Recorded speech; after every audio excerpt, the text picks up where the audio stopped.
Can you zero a rifle in extreme wind conditions? Might not seem windy, but it's pretty windy. My position's compromised. My feet are literally off the back. Got the 28 Sherman mag. Yes, there's powder. Running a suppressor. Let's go.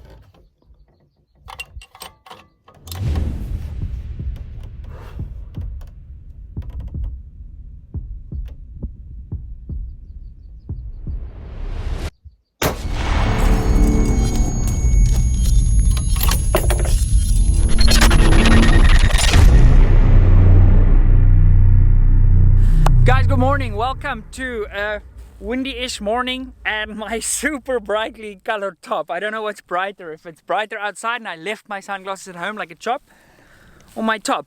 Anyway, so tomorrow I'm shooting in a long-range match and my rifle's not zeroed, and the reason it's not zeroed is I actually had to change the muzzle brake out for one of our Warbird suppressors, because this match you have to shoot a suppressor. So I'm not expecting a change in group size, I'm expecting a point of impact shift. Now that's very important. If you're ever shooting and you're changing your muzzle device, just the fact that the suppressor will be heavier than your muzzle brake or a bare muzzle, you will have a point of impact shift. It might not be much, but if you think about the barrel like this, as soon as you're adding something to the front, it's a small weight and it's probably going to lower your point of impact. Conversely, if you take a muzzle brake off or a silencer off, your point of impact might come up just a tad. Now, I've come out to the range despite it being pretty windy because, you know, beggars can't be choosers. I need to zero this rifle, otherwise I'm gonna make my life very difficult tomorrow morning. I think we will have an opportunity to engage some targets at distance. I will loop you guys in at the end of this specific video how this match went. Woo! Wind's going now. Tomorrow we're expecting the wind to pump. If you remember last year, if you haven't seen that video, more on that later. But last year the conditions were horrendous. It was raining. So let's go.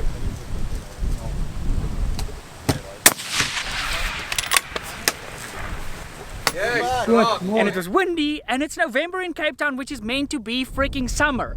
And yeah, so I'm gonna shoot the 28 Sherman Magnum. I've just done a video on that build up here. And anyway, I'm gonna set up the zero target and hopefully we can get a solid zero despite the conditions being pretty windy. So this is the magneto speed data from the last time we went out to the range. Standard deviation of 12.4 over 50 rounds down the range. That is always awesome to see. If you're wondering what this device is, this is often, you'll see it in the video, this is a magneto speed barrel cool. So if you're shooting a lot with a cartridge burning a lot of powder, your rifle tends to heat up. And then this, you basically, it's got a little fan and a filter on the back.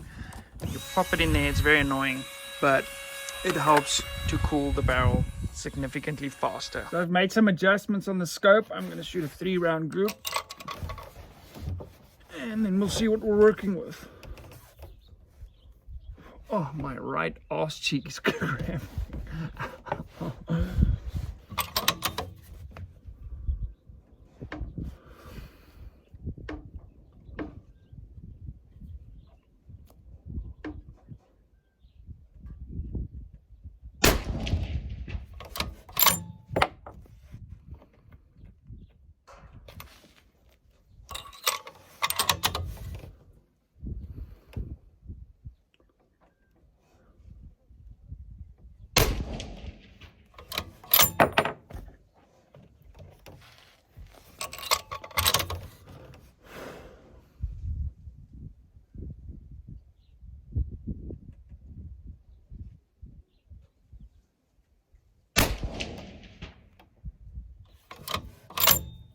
Gonna send another one.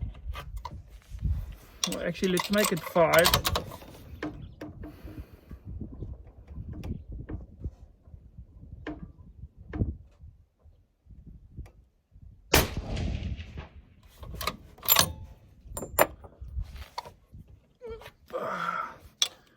Standard deviation 8.5.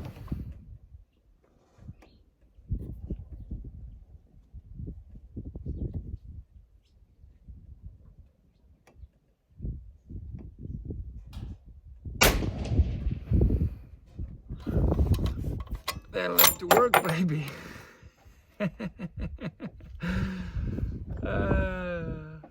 guys. The first round, I felt my trigger pull wasn't great, and then I focused on the next 4, and that's why I decided to make it 5. And we'll go down there and have a quick squiz. But I mean, money in the bank. Speed, average speed 3,067 feet per second. Boom. So last night I also gave the rifle a really good cleaning because I hadn't cleaned it. So I was zeroed obviously with the muzzle device I was running before.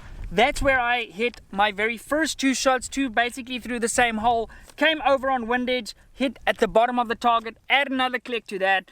And then this was our final grouping we shot. That was my very first shot, and then there was 4 basically through each other there. So I'm very stoked. Now, if you put the wind into a ballistic solver, if we pull up something like Strolock, and perhaps I'll illustrate this here, you can manipulate that wind number and see how much the wind would actually need to blow in order for it to blow you off target at 100 meters. I zero all my rifles at 100 meters, no matter what discipline I'm doing. So I zero at 100 for this specific reason. As soon as you're zeroing out to 200 and 300, then you have environmental conditions and other things out of your control. So I am stoked with that, and it's going to give me a lot of confidence going into tomorrow, knowing my rifle is hammering. And it's also really cool that despite changing from my muzzle brake load, the Raptor load, and now shooting the Warbird suppressor, 0 change in the size of my group other than my skill. But obviously grouping, as we can see, 2 rounds through there, 4 rounds through there, and the onesie out, see, which is kind of something most shooters do because the moment gets too big. So guys, I'm stoked. If you want to find out how that match actually went, you're going to want to watch this video. See you in the next one. Bye.